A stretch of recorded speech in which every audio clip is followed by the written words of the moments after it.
Chère Flufféméridienne, cher Flufféméridien, bonjour.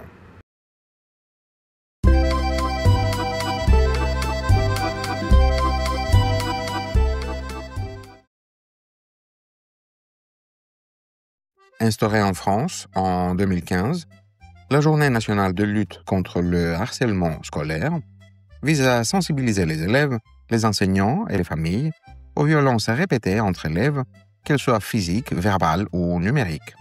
Elle rappelle qu'un mot, un geste ou une image peuvent blesser durablement et que chacun, victime, témoin ou adulte, peut agir pour briser le silence et prévenir le harcèlement. Voie F, destination sentier tracé. Attention au départ.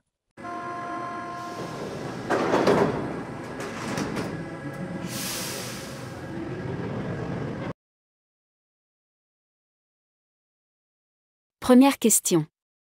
Quand un élève a un problème, à qui peut-il en parler? Il peut en parler à un professeur, à ses parents, à un surveillant, à un ami ou à la direction. Le plus important, c'est de ne pas garder le problème pour soi. On peut aussi appeler un numéro d'écoute. En France, par exemple, il y a le 119 pour les enfants et ados en danger, ainsi que le 3018 contre toutes les formes de harcèlement. Parler, c'est déjà commencer à se protéger.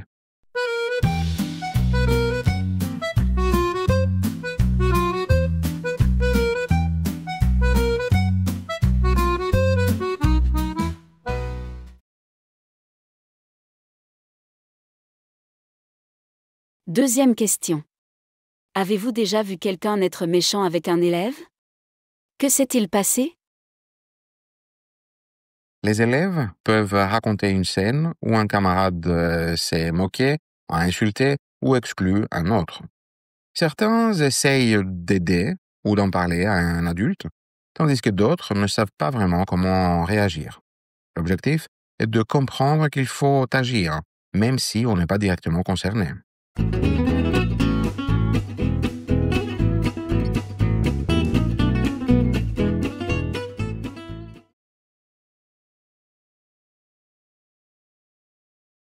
Troisième question. Si un élève est seul ou triste pendant la récréation, comment peut-on l'aider? On peut aller lui parler, l'inviter à jouer ou à manger ensemble, ou simplement lui sourire. Ces petits gestes montrent qu'il n'est pas seul et peuvent vraiment faire la différence. Être gentil avec quelqu'un, c'est déjà lutter contre le harcèlement.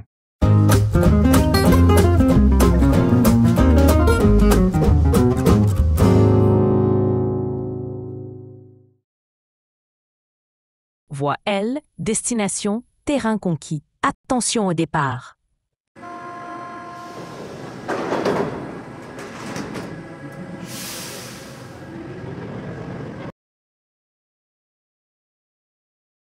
Première question.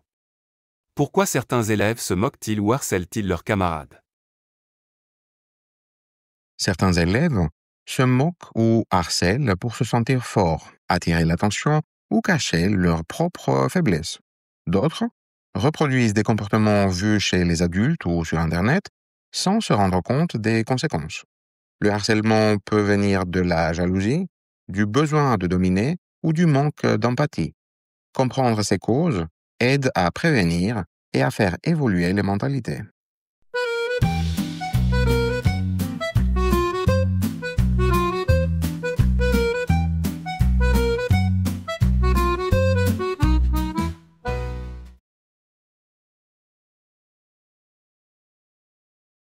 Deuxième question. Quels effets le harcèlement peut-il avoir sur la victime?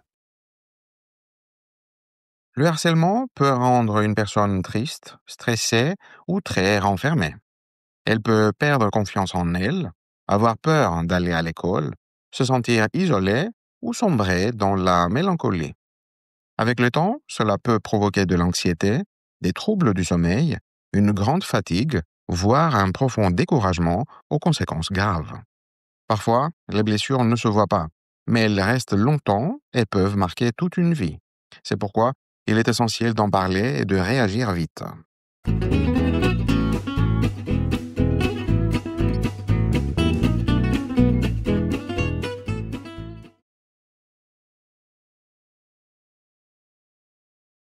Troisième question.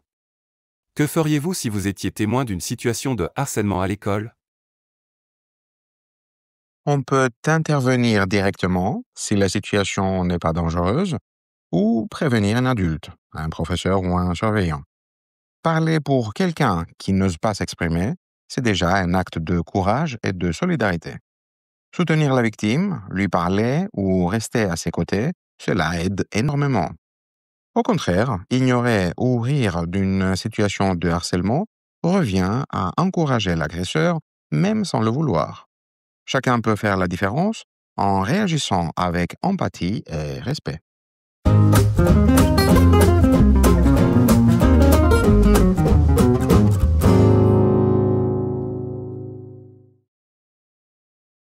Voie E, destination, sommet atteint. Attention au départ.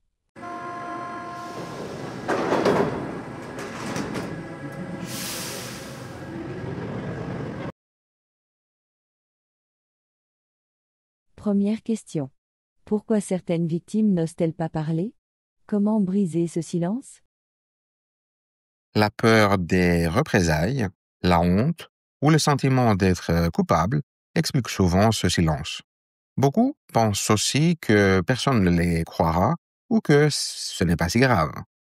Pour briser ce mur, il faut créer un climat de confiance à l'école où chacun se sent écouté et respecté. Former les enseignants et les élèves à l'écoute, encourager la parole et rappeler que signaler, ce n'est pas dénoncer, mais protéger, ce sont des étapes essentielles.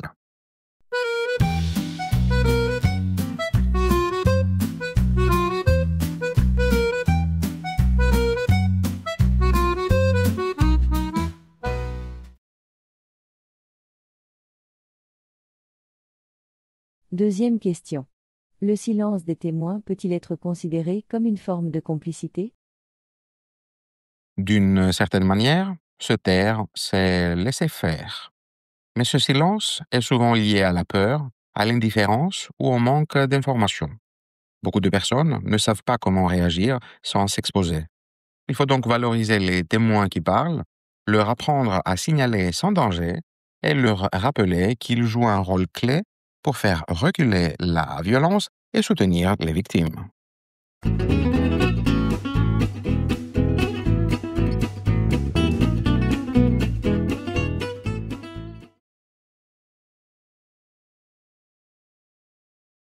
Troisième question.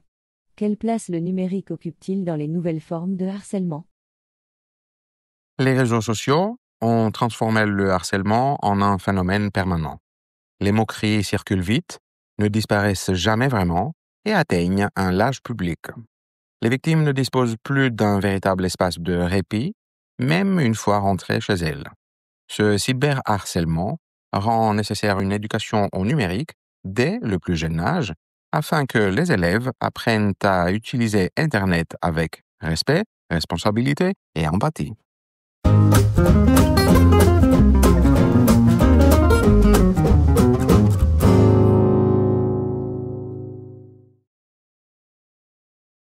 Prochain arrêt. Loin des ombres du passé qui me tenaient, Je m'élève haut, rien ne peut m'arrêter. Merci d'avoir regardé cette vidéo. Si elle vous a plu, mettez un pouce bleu et abonnez-vous pour ne rien manquer. N'hésitez pas à la partager si vous la trouvez utile et à laisser un commentaire pour donner votre avis.